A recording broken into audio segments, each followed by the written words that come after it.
Navi Mumbai police आयुक्तालयाच्या गुन्हे शाखेच्या अनैतिक मानवी वाहतूक प्रतिबंधक कक्षाने पनवेलमधील एका लॉन्चवर धाड टाकत वेश व्यवसायातून 2 महिलांची सुटका केली आहे।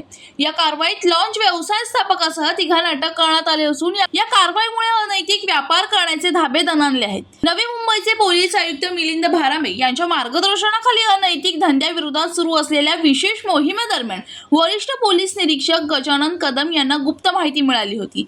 त्यानुसार पनवेल तालुक्यातील गिरढोण येथील हॉटेल क्रांतीवीर लॉन्जिंग अँड बोर्डिंग येथे बनावट ग्राहक पाठवून सापळा रचण्यात आला। बनावट ग्राहकांच्या सांकेतिक इशाऱ्यानंतर पोलिसांनी लॉन्जवर छापा टाकला।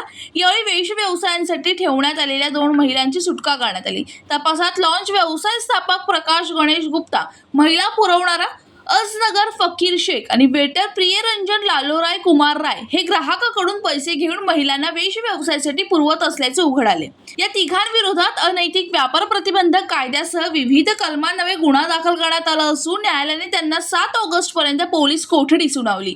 या प्रकरणाचा पुढील तपास पनवेल शहर पोलीस करत आहेत। अमोल कांबळे, जनशक्ती, नवी मुंबई।